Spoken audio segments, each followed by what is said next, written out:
and we have the end goal in sight, it makes things a lot easier. So we're focused here and step by step. So that is me, Jane Scanlan, and this is my big sister. Hello.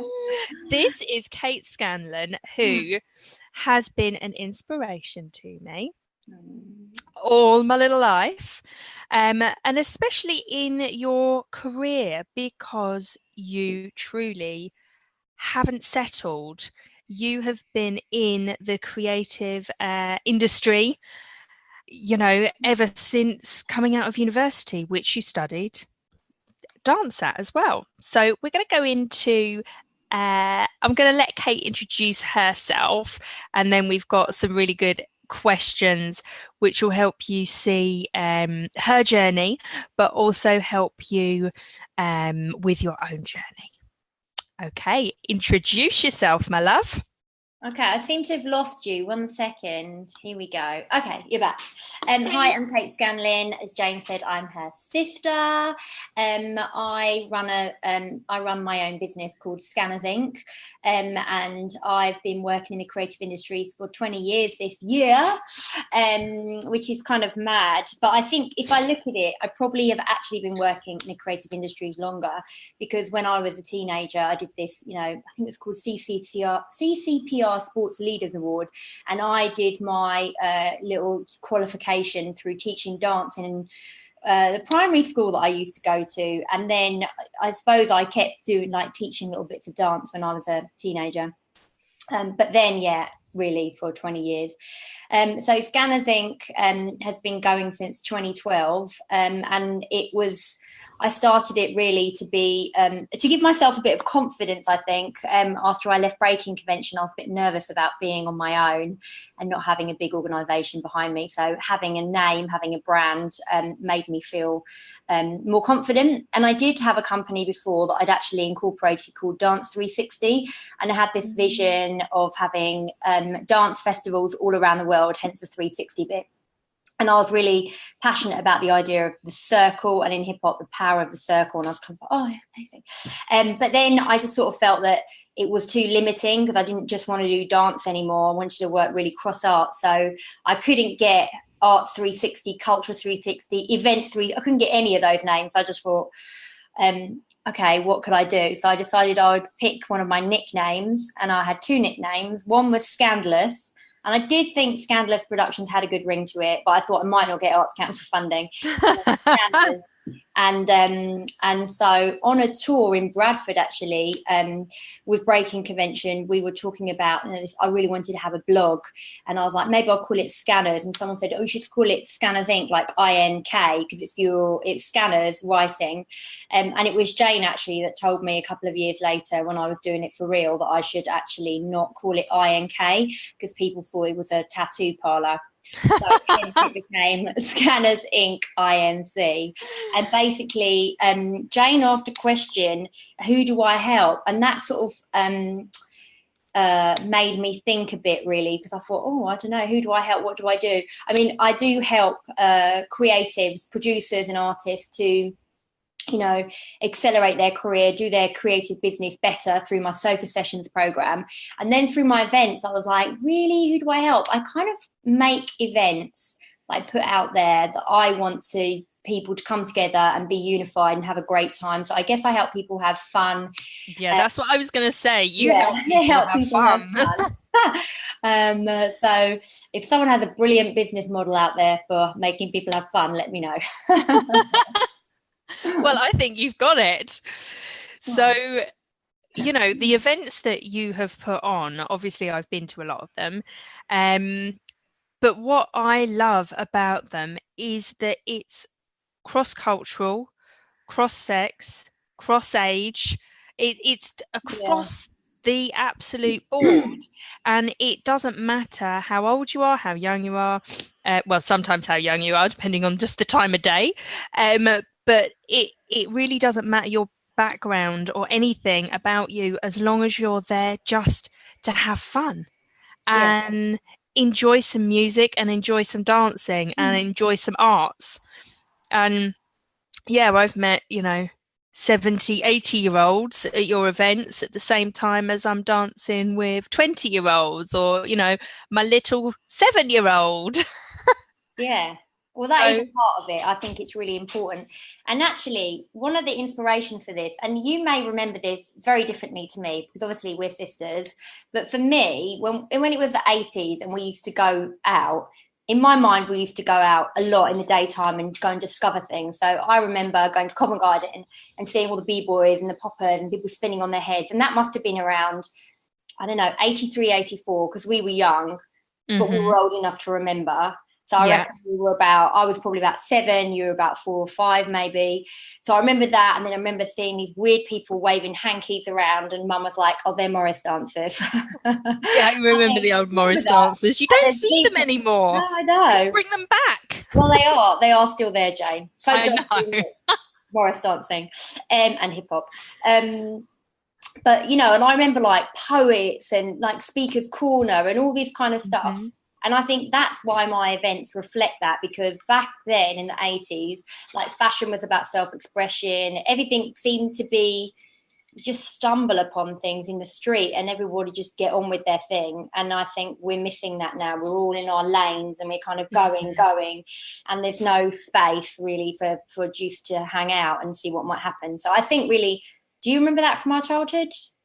Yeah, I do. And going to like the polka theatre and stuff like that to see different performances, and intense. Like, I don't know where it was, but I remember being with the Armours and us, and being in like a big kind of circus top, but it was for Anansi the Spider or something like. Do you remember that? Yeah. So we went to cultural. We did. We went to cultural shows, and the Lambeth County Fair wasn't like it is nowadays. It was a proper country fair where all the animals would come and all the rest of it, wasn't it? And you'd see all the tractors and stuff like that. Yeah, and all the hippies. Now it's a massive fairground place, but massive music artists like Kamasi Washington and stuff. Now it's big. Yeah. We saw cows and sheep there. But yeah, I totally remember that. Okay, cool. So that has been a big influence, really, I guess, on the sort of stuff I've done since I started doing my own stuff, and not working for big companies. And what I think is like one of the things I think is really inspirational about you is that you went to university, you chose a subject that you liked, not a subject that you thought would get you money, or that you should get, you could have more job opportunities. You went and you did dance because you loved dance. Yeah. I mean, I've never had a plan, really. No, but you have. Just to do what I love. To do what you love. And that's what I help teach people, and you're a big inspiration for that, because you went to dance. I remember you coming out of university and various adults always going, what office job are you going to go? Look, Tesco's, Marks and Spencer's, and all of these other companies do really good graduate schemes. And you'd be like, no, no. I know. I bless them though, because they did think, how the hell did you even get a degree in dance for the first thing? And then how the hell do you ever make any money? How can you have a career? And to be honest, I didn't really know how I was going to have a career. And I certainly didn't know that the things that I do now, I could do. Like, I had absolutely no idea that I would go around the world through my career. Like, I have traveled so widely and met the most incredible people, had all these opportunities. And even in my degree, it was quite good, because you had a strand that kind of went all the way through called something like professional studies. I can't really remember what it was called. It's a very long time ago. But basically, you learned about all the careers in dance, the traditional careers. So be a dancer, go into dance management, administration, I think it was called back then, not even dance management, education and community. And I kind of went the education and community route, and started my career then very amazingly with an opportunity at Sadler's Wells as it was about to reopen in 1998, working in the community and education department. And it was amazing. And I basically yo-yoed back and forth from Sadler's Wells in various guises until like 2012. And it literally is my spiritual home in when you think about theatre. I could probably walk around that place blindfolded and know how to get everywhere. But I didn't really know that there was that I could do what I do now. I didn't know that existed. So I guess I didn't really have a plan. I just, when I stopped enjoying myself or stopped learning or thought I'm done, I will just leave or just quit. And I've always been like that. And it's not necessarily something I advise to other people, because it does then leave you in a point where you quit your job, you've got no income, you don't really know what you're doing. But at the same time, I always did other things on the side. Like I taught Pilates, I taught aerobics, I taught, dance. So I would have a full-time job and I'd have these other things on the side, little projects and stuff. So I guess I was always a bit like a freelance or sole trader on the side of having jobs. Yeah, definitely. I remember at one point you may have had like 6 different sort of jobs going at the same time. Well, yeah. I mean, when I was at Breaking Convention in the early days, I was working at Sadler's Wells, and then just before the first festival, I left Sadler's Wells, and I was like, oh God, please, Alistair Spalding, let me still do Breaking Convention. He was like, yeah, cool. So then I just did it as a freelancer. I mean, I didn't earn money. I mean, being real, we did it for the love. We really did do it for the love back then. And so I got a job at Rhombare Dance Company in 2005 as Director of Education. And I remember Alistair sort of saying, well, I mean, we'd love you to stay at Breaking Convention, but how are you going to manage a full-time job and Breaking Convention? I was like, leave it to me. And I literally did it for 2 years, where I worked 8:30 to 5:30, I think, every day at Rhombare. And then in my evenings, weekends, in holidays, I did Breaking Convention. And I did it and I loved it. And it was, it was an easy choice to make. But obviously it did get a bit much, and I did have to make a decision after 2 years of working that hard. But I think when you really love something and you want to do it, you make a choice and then you deal with the consequences, which was a lot of hard work. Yes.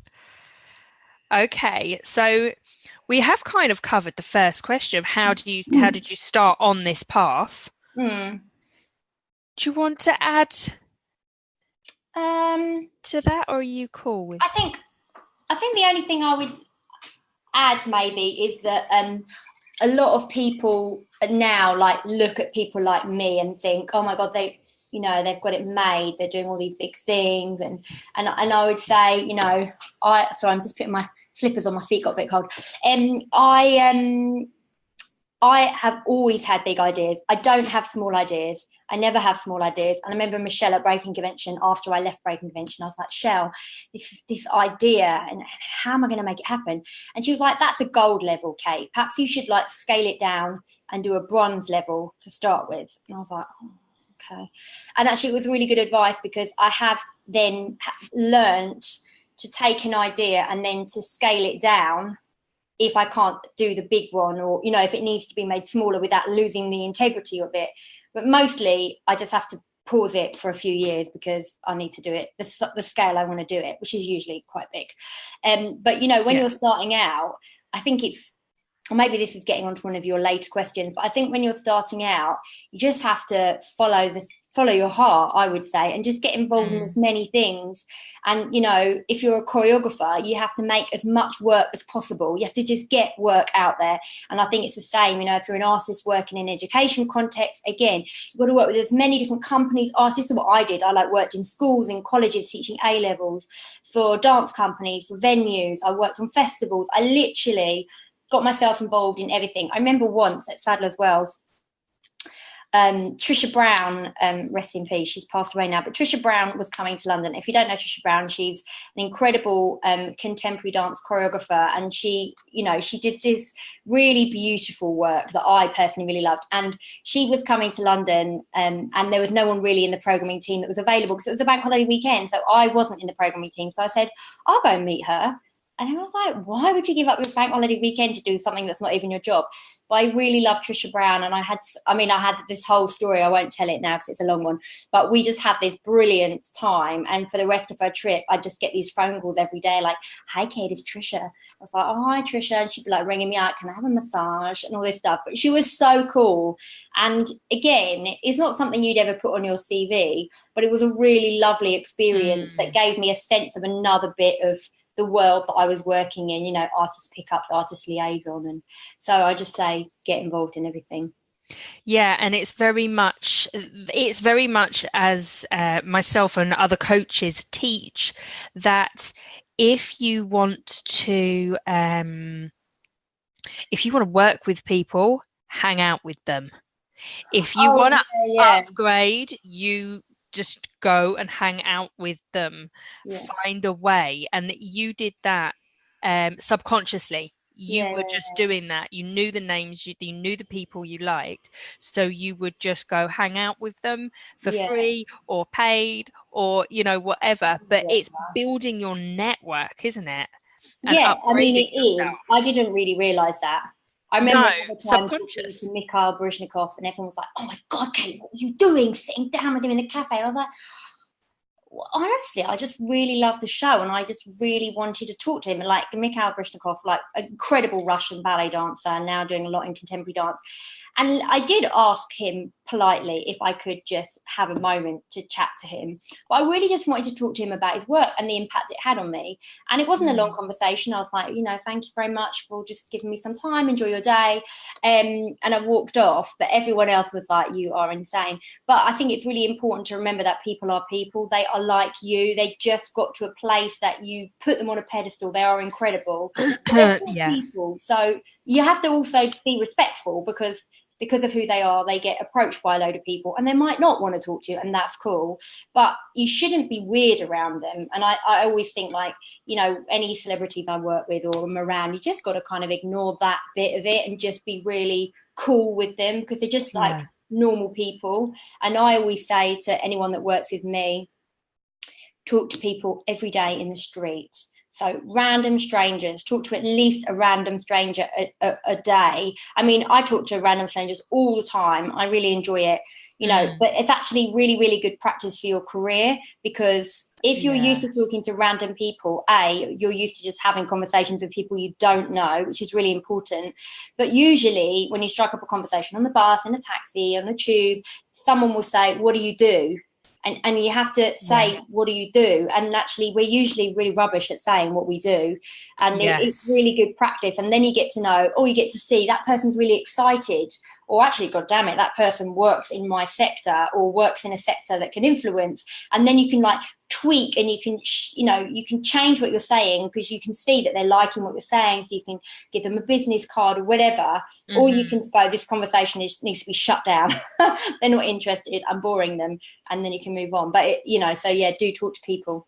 Yeah, definitely. Good advice, because that helps you in all areas of your life, not just your business, but also your personal relationships, because you're more open to having conversations. Totally. Yeah. Okay, so what's the one question people always seem to ask you? Yeah, this is a hard one because people ask me. I suppose there's two things. One is, where do you get your energy from? Yeah. And two is probably how.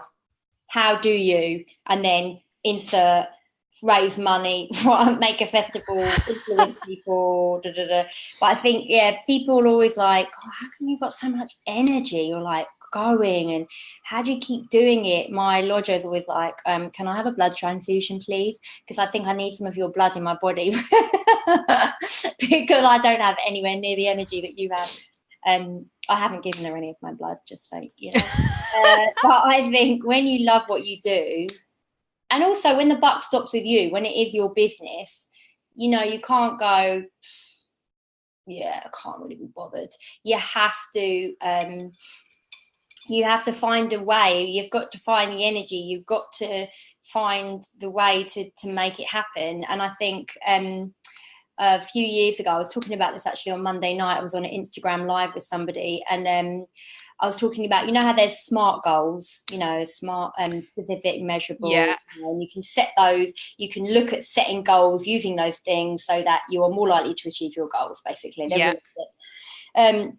And I'd read this thing where there were SMARTY goals, and so they add in an I and an E, and the I was inspirational and the E was emotional. So the inspirational was that you have to be inspired by your goal. And then the E is you have to be emotionally connected to your goal. So that doesn't mean like, I'm really happy, I'm really sad. But it means you're like emotionally, you're like invested in it. And I think if you nail those two things, if you're doing something in your creative business or in your business that inspires you and that you're emotionally connected to, then you will get the energy, you will find ways, you'll reinvent whatever it is, the system or whatever, to find the energy to keep going, because it is relentless and you have to just find a way. And then the how-to one, people ask me, you know, I guess the sofa sessions thing, I've gone into that in quite a big way now.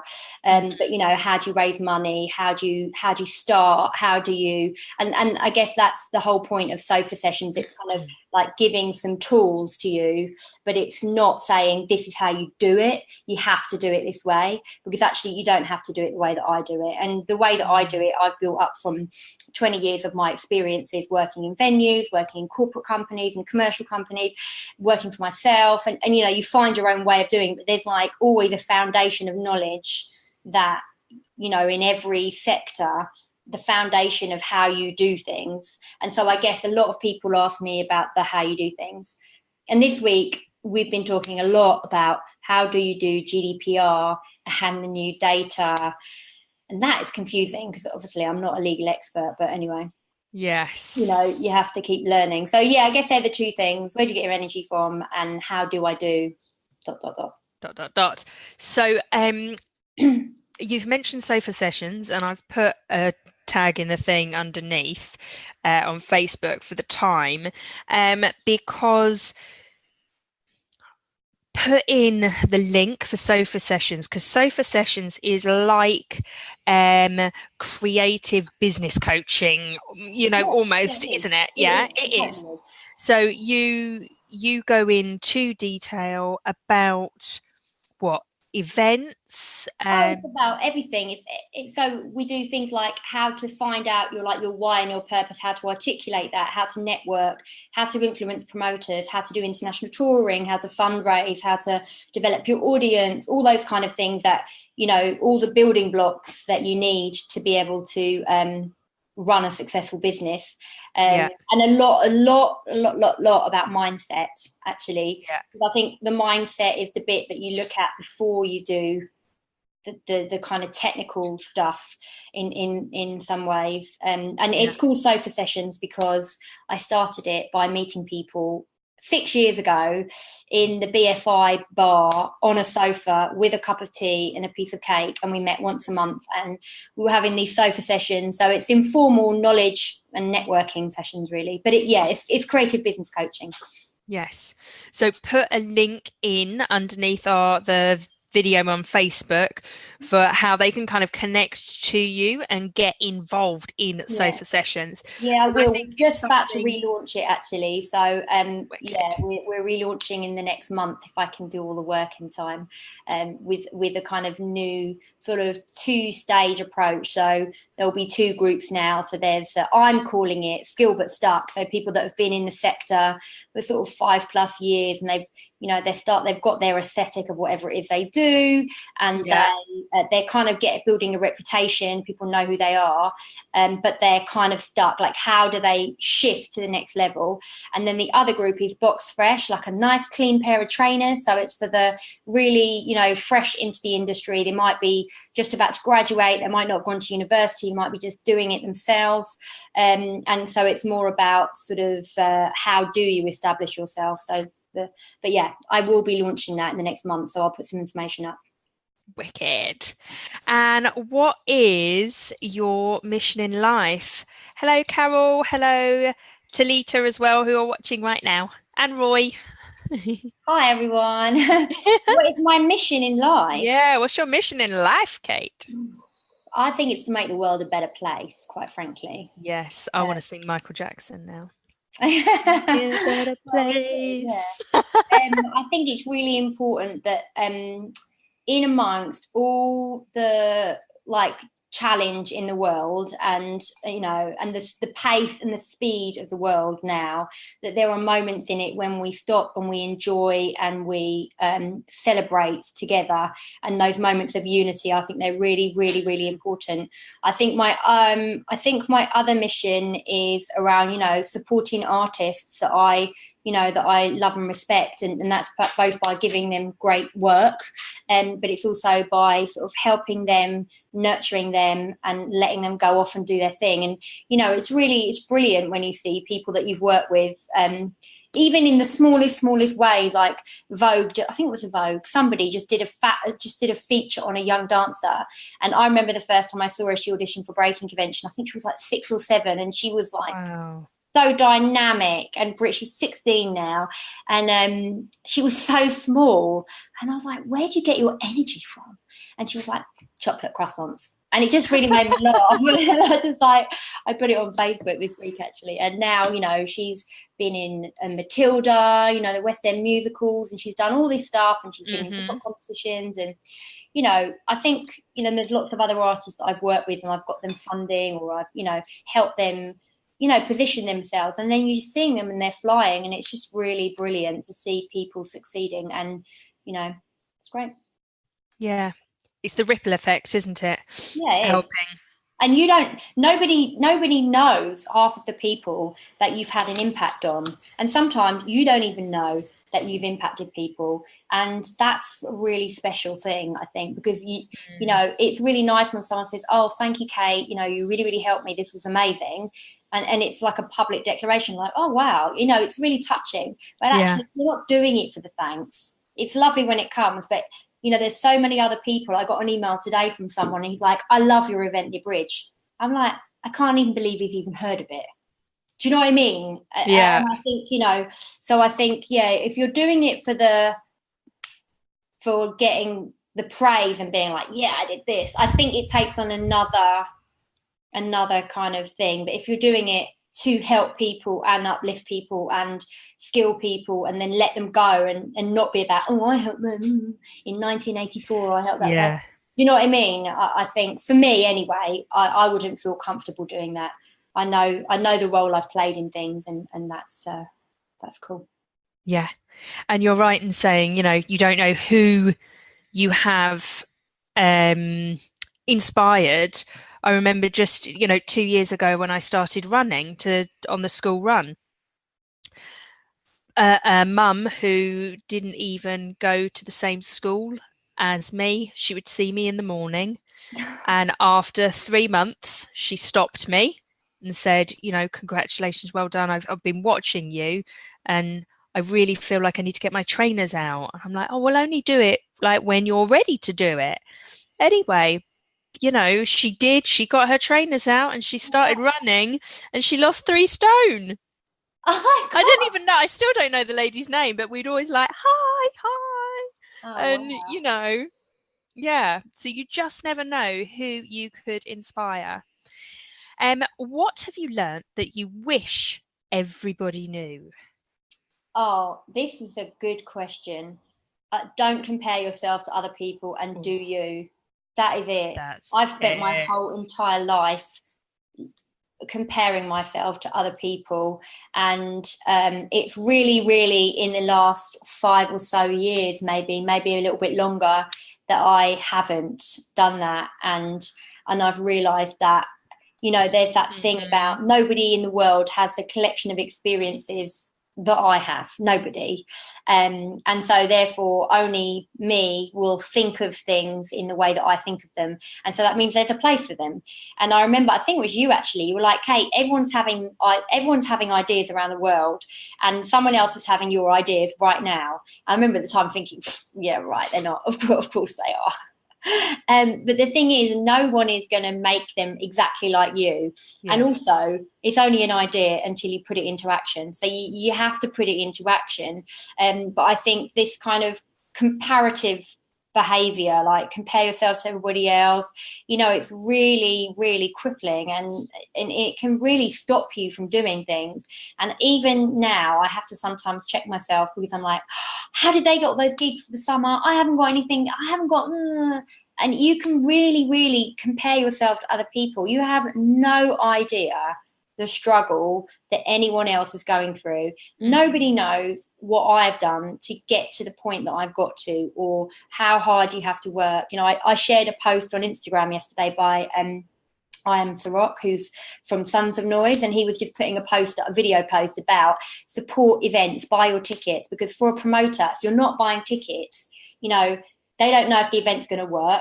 Is everyone going to turn up on the day? And actually, you're investing a lot of personal money sometimes in these things, and nobody sees any of that, because they're just in their world thinking, oh, I might go to that event. I think I'll just buy a ticket on the day, or da-da-da. And actually, you don't share the struggle of the process and the journey until usually you've got there. Or you share it in the journey, you're like, oh my God, I'm so stressed, oh, help me, crying all over the place. And I personally, I don't advocate you put that on Facebook or anything like that, but talk to your friends about that stuff. But, so therefore then you see people being successful. And I think, for younger artists and producers now, it must be really hard, because at least when I was doing my first stuff, there was no Facebook, Instagram, Twitter. You just did your thing. You sent a fax to book an artist. Do you know what I mean? You wrote an email every now and then. Now you can have, you're sending hundreds of emails every day, like I did yesterday. I've sent about 200 emails for this project yesterday. I mean, you just never would have done that. You'd have to pick up the phone, and I think now there's a lot of pressure, because everyone is presenting their perfect life.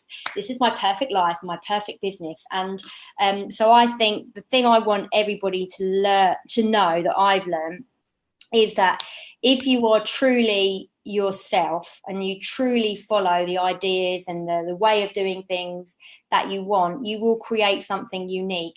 You will have a lot of hurdles and disasters and failures, because that is the reality of putting, in my world, putting events on and putting creative projects together and applying for funding. You're never going to be successful all the time, but the biggest learning comes from when it doesn't go how you envisage it to. So I would say, trust yourself. Do you remember that from Christmas? Trust yourself. Trust yourself. It's really important. You have to trust yourself, because there's no one else to fall back on. And you have to make smart decisions for yourself. And there's no point in trying to imitate. It's like if you're a dancer and you like somebody's style and you copy their style and you copy their moves and you do that move in a competition or in a show, people will know you've copied because it's blatantly someone else's work. But B, it will never look good on you. It will never look as good as the person that created it, because it is part of them. So, yeah. And I'll show you my mug right now. I don't know if you can see it. Can you see it? She believed she could, so she did. That's a good mug. Yes. Mug from Charlie Armour. Very good. Do you? Do you? Yes. How do you cherish yourself? Again, this is something I've had to learn to do. Could be a little bit like, I wasn't good enough. Actually, breaking is part of cherishing myself for me. Like, I go to breaking.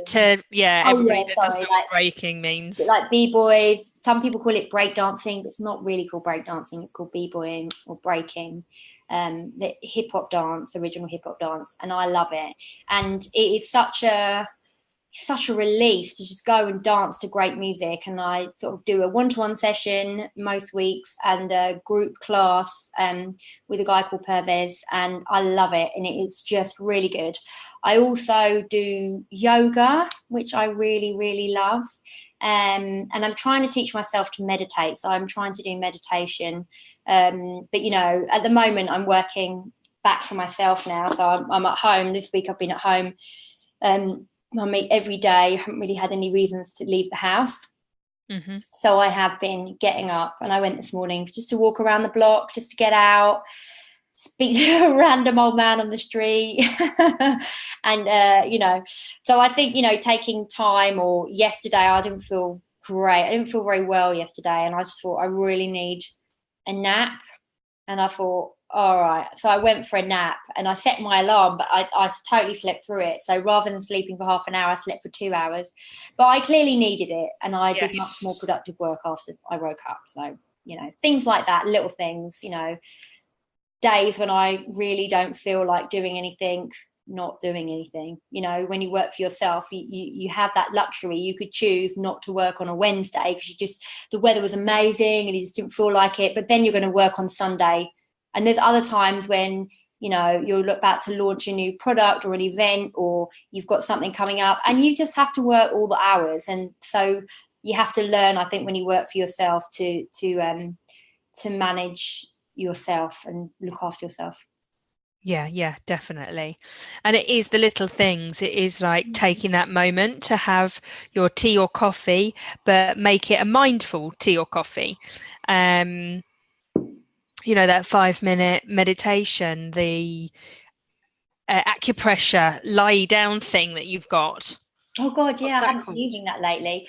That is quite intense. I don't know what it's called actually. It's an acupressure mat. Oh, well, the slang name is a bed of nails, and you basically lie on quite a painful mat of plastic spikes. Sounds luxurious. It's definitely not. It's quite painful, but it really is good for your body. I haven't been doing Yeah. it lately because I think it's a bit intense for my body right now, but it is good. Yeah. And how have you transformed, Kate? Well, I'm totally so much happier since I realised I could just do things as me. I think when you stop comparing yourself to other people, um, it is a much better thing. Also, I think when you are in a sort of more negative mind space, and let's be honest, we all go there, and we all have Oh God, periods yeah. of, and I think particularly highly creative people do go through depressions and do have, quite intense periods in their life, and that is part of what enables us to be really creative and have these brilliant ideas and make these magical experiences for people. But as a result, sometimes you just wear yourself out. So I think when you realize that you can you can do it on your own terms, I guess, you Yeah. start to not worry so much about things. So you start to like let jobs or relationships go that are just like jarring, and rather than being like hounding it, like, how can I make it work, please be my friend, please stay in a relationship with me, please book me to do a job, whatever it is, actually it's equally fine to just let things go, because you go in cycles, and sometimes those things will come back to you and other times they won't, and that's also fine. And I think that does that's really motivating, actually, to kind of just like be able to let things go. I think it's really important. And what else have I transformed? No, I think Well, as I a think result that of is, being more relaxed, I'm more successful in a way. Like, yeah. I've put in a lot of legwork, and I think, you can't expect to get amazing things if you've not put the work in. And sometimes you happen to be in the right place at the right time, and something happens and it accelerates, and that is amazing. But usually, anybody that is successful has had a very, very, very, very long road to getting to that point. I mean, even someone like Gregory Porter, who's a musician that I like absolutely adore, he didn't get famous until he was 40. He didn't pop out of nowhere. He'd sung since a child in like gospel choirs, and he'd been a musician, a singer, but he'd never had his break, if you like. And then at 40, he gets his break, and now he's like at every major festival and major venue in the world and super successful. But it didn't come out of nowhere. It came out of a really long period of graft. So I suppose, I don't know where I'm going with this. I think I'm waffling. No, you're not. That Yeah. is how you have transformed. And it is the cherish process first, which is, Yeah. you know, why my company is called Cherish, Transform, Upgrade, is because when we start putting ourselves first, working on ourselves, our feelings, being happier, we start to transform, because we start to, you know, believe in ourselves. And I'll use your terminology, do you start doing you, and it starts working and transforming your life, doesn't it? Yeah, it does. I mean, I suppose one of the things that I often get people to do in the sofa sessions stuff when I'm coaching them is looking at, think about a moment in your career, because this is about business stuff for me, so it'll be about your career. Think about a moment in your career where you were so proud, you were like, you know, really, you can't stop smiling when you think about it. Maybe your cheeks hurt from smiling. It's just that moment that you'll never forget. And it doesn't matter if you were the person that was in charge of everything, if you played a tiny part, but that moment that made your heart sing or whatever. And then that thing, whatever it is the thing that you should be doing more of.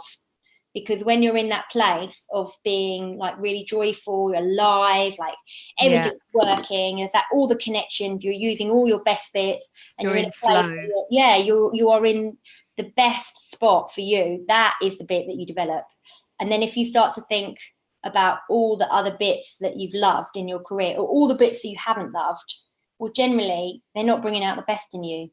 And I think we are sort of, from our education, told that we need to be good at everything, and we don't, you know, and it's fine to be rubbish at maths. I'm rubbish at maths, absolutely terrible. God knows when I have a child, I'm going to have to seriously get maths lessons myself, so I don't I'm damage already the child. stuck. She's only 7. I know. And you were Just good at get, maths. You were well, good at with a maths, though. calculator. I can't, yeah. It's Yeah. practice though. You just got to get back into it. No, I was never into it in the Or first not, just place. hire somebody. But anyway, my point isn't about maths. What was my point? Because I've kind of You don't have to be oh good yeah, at I'm not everything. good at maths, but I'm really good at budgeting, Yeah. right? And my one of my early bosses, a woman called Sue Wyatt, has helped me so much in my career. She was my boss twice in 2 different companies, and she is the person that got me over my fear of maths. And taught me how to budget and work with numbers. And for ages, I used to do Sudoku. Kate Warburton's dad taught me how to do Sudoku. And I used to do Sudoku regularly because it sounds so stupid, but it made me not be frightened of working with numbers. And then I started to, now, I mean, I've managed a budget of £2.9 million. You know, now it's just, you're just adding extra noughts. Just, you know what I mean? And I think, you know, as you get more confident, as you transform into a more confident person, a lot of things sort of fall into place, really. Good. And how have you upgraded your life?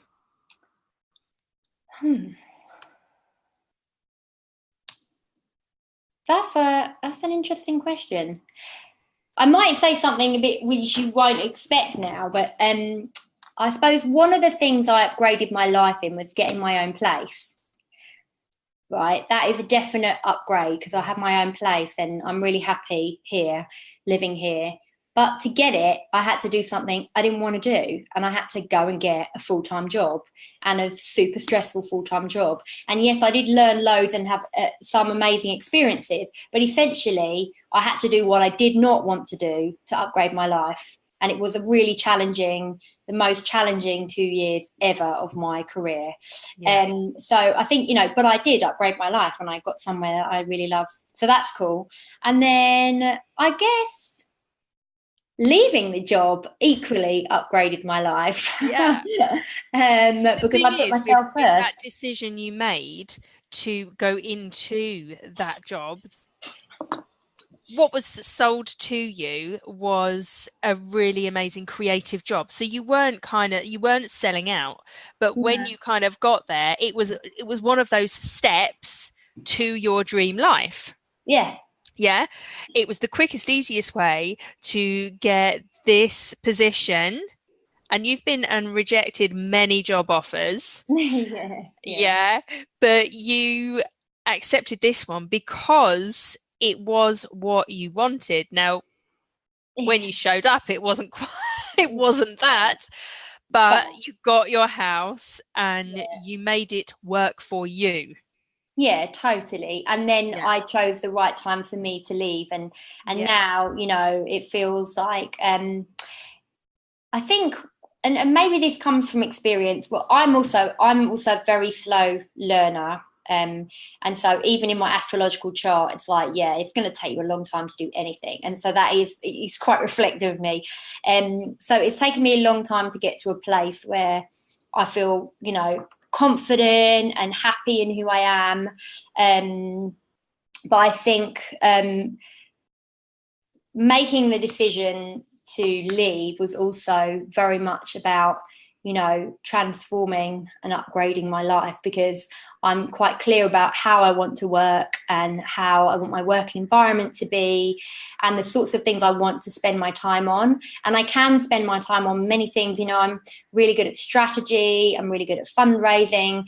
But for example, with fundraising, I don't want to raise money for other people anymore. In fact, I'm going to only do specific fundraising for my company, and I'm going to employ a fundraiser to work for me, because, you know, if I want to keep enjoying myself and achieving what I want to achieve, I can't do everything on my own, for number one. And number two, I am really good at fundraising, but I'm not a fundraiser. Do you know what I mean? And some people are specialist fundraisers.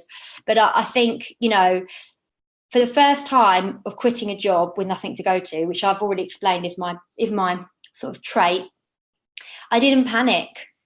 I didn't panic. Yes. I decided I just wasn't going to work for 2 months. I was going to do a course. I was going to relax, and I wasn't going to worry.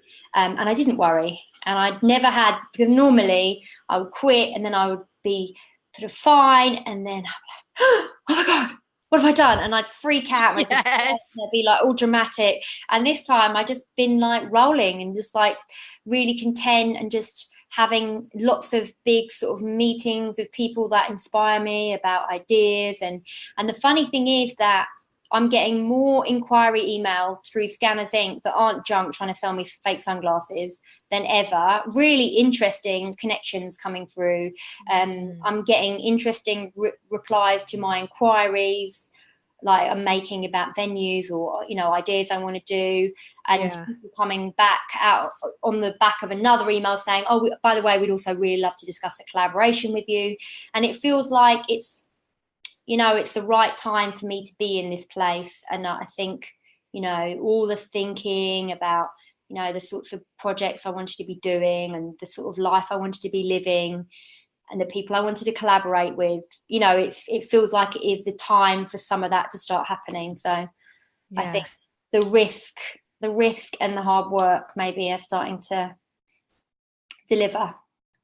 Yes. And you are in a much uh, calmer, calmer place, and everything, like you say, the inquiries are flowing in, Mm. which is good. Okay, so we've got a few more minutes left. If you want to talk a little bit about like how can people get involved with you, whether it be sofa sessions or, you know, your upcoming events. Okay. First of all, you can follow me at Scanners Inc. SCANNERSINC. Scanners Inc. Facebook, Twitter, Instagram, and my website is scannersinc.org. So on that website, you can sign up to our mailing list, and we send inspiring, we like to think, inspiring emails once a week around sort of creative business and what's new, what's coming up. And that will be the best way to sort of stay tuned and find out what's happening. This summer, we are about to release some confirmed events. So in the next couple of weeks, we will be making announcements about the Bridge, which is the 10.5 hour, whatever it is, hip hop culture festival day that we run at the South Bank. And this year we're also running a series of Bridge Plus. So the Bridge Plus is the concept of the bridge, but with different music and dance genres. So we might do, I don't know, we might do jazz, we might do funk, we might do swing. So stay tuned for that. And then also we have got an announcement around what we're doing with sofa sessions and how we're going to start doing that again. So lots of new stuff happening. And next week, if you have children and families and you're in the London area, this Sunday we have 2 shows of Stardust with House of Absolute at the Polka Theatre. Part of their Techtopia festival all around technology. And then Monday to Friday in half term, we have 3 shows a day that are all free to attend at the V&A Museum, again of Stardust with House of Absolute, which is going to be an interactive music and dance performance, all inspired. Stardust. Just Stardust. Okay, yeah. Cool. And it's inspired by the exhibition The Future Starts Here, which has just opened at the V&A, which is I really recommend everyone to go. It's an incredible exhibition around the future and the fact that we are creating the future right now. So it looks at food, fashion, protest, buildings, architecture, the future of cars. There's a really cool sand pit in there that you can kind of play with the sand, and it's got a projection of like mountains and lakes, and then based on how you play with the sand, it creates new landscapes and lakes. It's really super cool.